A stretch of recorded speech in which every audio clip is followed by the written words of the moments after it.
નમસ્કાર.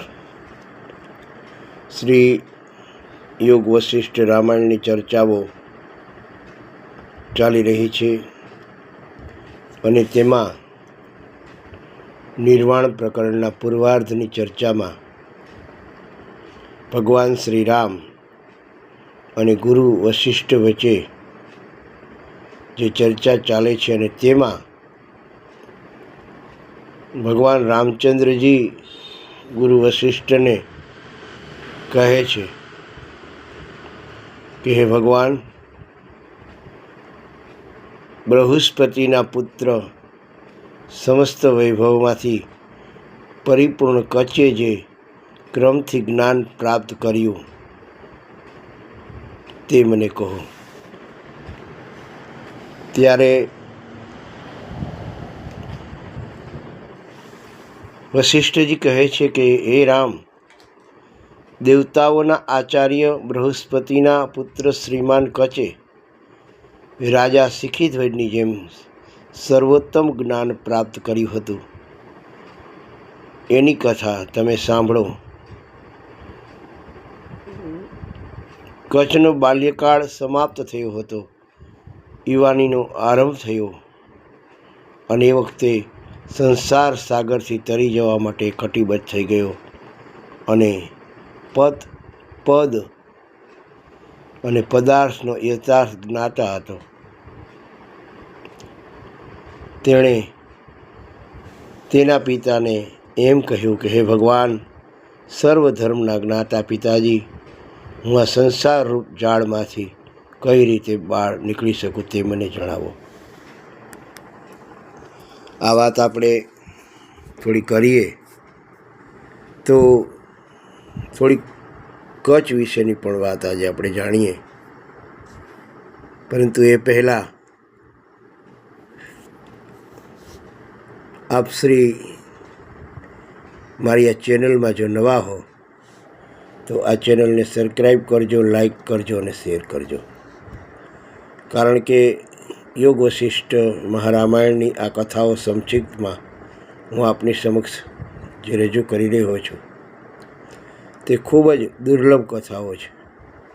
ખૂબ ઓછી સાંભળવા અને વાંચવા મળે તેવી કથાઓને સંક્ષિપ્તમાં અને વિસ્તારથી જે આપણે સરળતાથી સમજી શકીએ તેવી વાતો આપની સમક્ષ રજૂ કરું છું.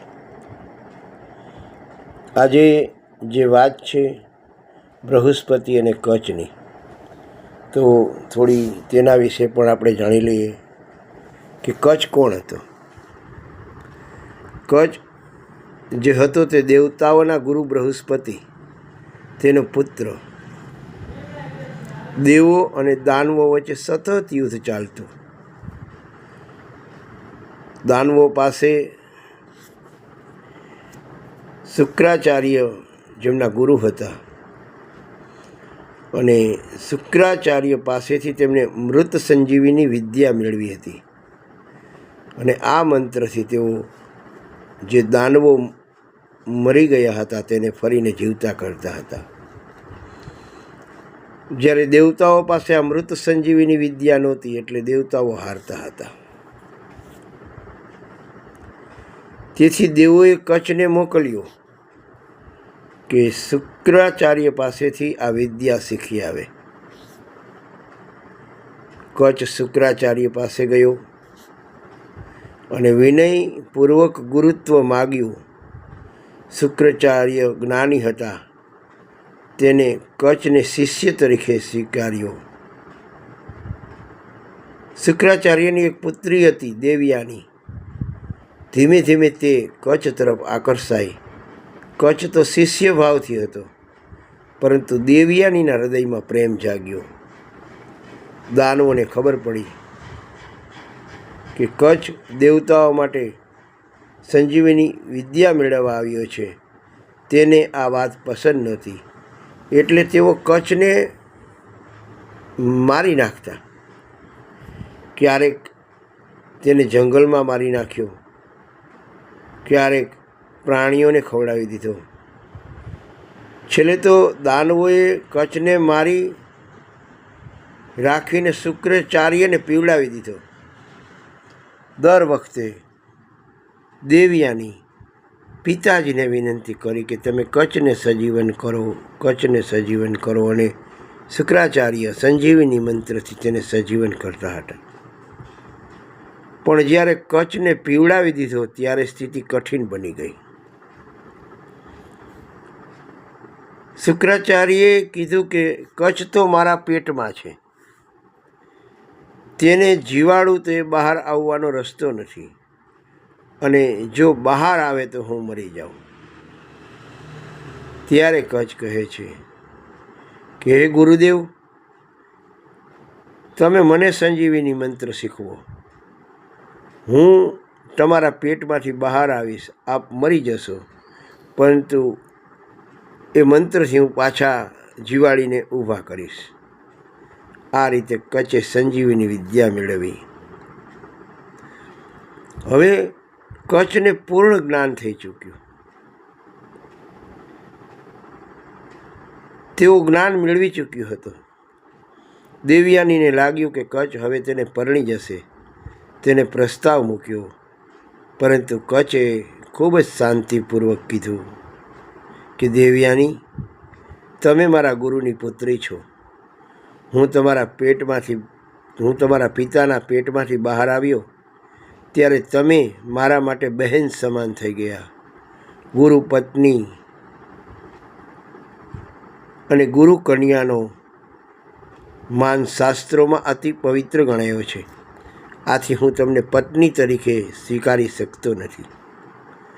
આ સાંભળી દેવયાની ખૂબ જ દુઃખી થઈ, પણ કચ્છ અડગ રહ્યો. મારે તો માત્ર જ્ઞાન મેળવવાનું હતું. હવે આ વિદ્યા દેવોની સેવા માટે કામ લાગશે. તમારો પ્રેમ મને માન્ય નથી. પ્રેમથી ઊંચું છે ધર્મ અને ગુરુ પ્રતિ શ્રદ્ધા. કચ્છે દેવયાનીને એક સંદેશ આપ્યો કે પ્રેમ બંધનરૂપ છે, જ્યારે જ્ઞાન મુક્તિ આપે છે. આ જગતમાં મરણ નિશ્ચિત છે, પણ જ્ઞાન અને સાધના અમર છે. હવે મારે સંસાર બંધનમાં ફસાવું નથી. મને વૈરાગ્ય જાગ્યું છે. હું જ્ઞાનથી દેવોની સેવા કરીશ. આ પછી આત્મજ્ઞાનમાં સ્થિર રહીશ. આ રીતે કચ્છે સંજીવની વિદ્યા મળી વૈરાગ્યપૂર્ણ સંસારને નકાર્યો. આ કથાનો જે ઉપદેશ છે તે છે ગુરુ પ્રતિ શ્રદ્ધા અને વ્રત પાલન. કચ્છે ગુરુના આદરની રક્ષા કરી. જ્યારે બીજી વાત છે જ્ઞાનનો મહિમા. પ્રેમ, મોહ અને મૃત્યુ કરતાં પણ જ્ઞાન શ્રેષ્ઠ છે. અને એક છે વૈરાગ્ય ભાવ. જ્ઞાન પ્રાપ્ત થઈ ગયા પછી મનુષ્યનો અંતિમ માર્ગ છે સંસાર છોડી અને પરમાત્મામાં સ્થિર થવું.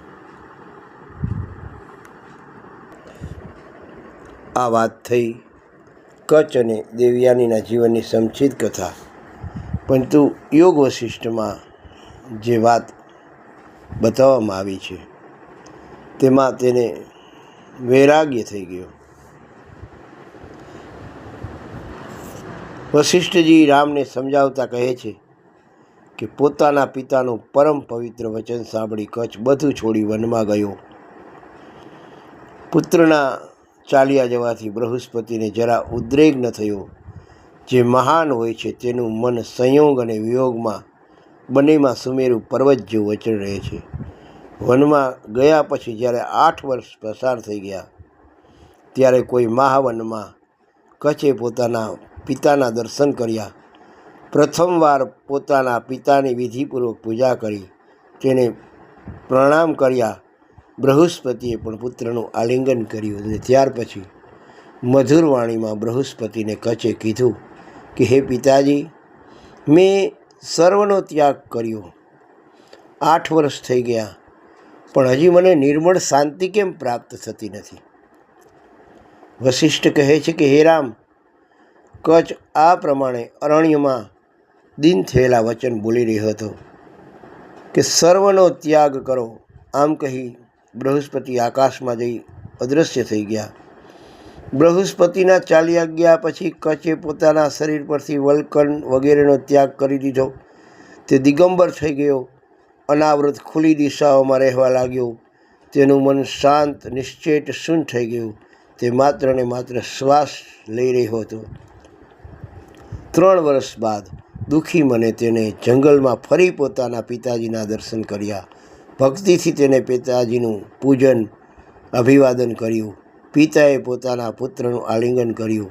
ત્યાર પછી કચ્છ દુઃખી થઈને ગદગદ વાણીમાં કહેવા લાગ્યો કે હે પિતાજી, મેં સર્વનો ત્યાગ કરી દીધો. કંથા એટલે ગોદડી, દંડ, કમળ વગેરેનો ત્યાગ કર્યો, પણ મારા આત્મપદમાં મારી સ્થિતિ પ્રાપ્ત ન થઈ. હવે હું શું કરું? ત્યારે બૃહસ્પતિ કહે છે કે હે પુત્ર, ચિત્ત સર્વ કાંઈ છે તેનો ત્યાગ કરી તમે પોતાના સ્વરૂપમાં સ્થિત થઈ જાઓ. જ્ઞાની લોકો ચિત્તના ત્યાગને જ સર્વ ત્યાગ કહે છે. શ્રી વશિષ્ઠજી કહે છે કે હે શ્રી રામ, પુત્રને આવું કહી બૃહસ્પતિ તરત આકાશમાં ઉડી ગયા. ત્યાર પછી અંતકરણમાંથી દુઃખને વિસારી કચ્છ ત્યાગના પ્રયોજનથી ચિત્તને શોધવા લાગ્યો. શોધવા છતાં જ્યારે ચિત્ત મળ્યું નહીં, ત્યારે વિવેક કર્યો કે આ શરીર જે જાણીતા પદાર્થો છે તેને તો ચિત્ત કહી શકતા નથી, તો તેમાં શરીરમાં ચિત્ત ક્યાં રહે છે તેનું નિરૂપણ થઈ શકતું નથી. તે બિચારા નિરપરાધથી દેહ વગેરેને હું શા માટે ત્યાગ કરું? આવી સ્થિતિમાં ચિત્તરૂપી મહાશત્રુને જાણવા પોતાના પિતાની પાસે જાઉં અને તે જાણીને પછી હું તેનો ત્યાગ કરીશ અને બધા શોકોમાંથી મુક્ત થઈશ. વશિષ્ઠજી કહે છે કે હે રામ, આવો વિચાર કરી કચ્છ સ્વર્ગમાં ચાલ્યો ગયો. બૃહસ્પતિ પાસે જઈ સ્નેહપૂર્વક વંદના પ્રણામ કર્યા અને એકાંતમાં તેમણે પૂછ્યું કે હે ભગવાન, ચિત્ત શું છે? તમે મને એનો ઉપદેશ આપો. ચિત્તનું સ્વરૂપ જણાવો કે જેનો હું ત્યાગ કરું. ત્યારે બૃહસ્પતિ કહે છે કે ચિત્તના તત્વને જાણનારા પોતાના અહંકારને જ ચિત્ત કહે છે.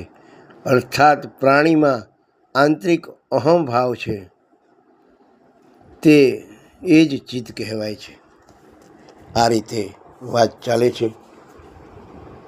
આગળની કથાઓ આપણે આવતા અંકમાં કરીશું.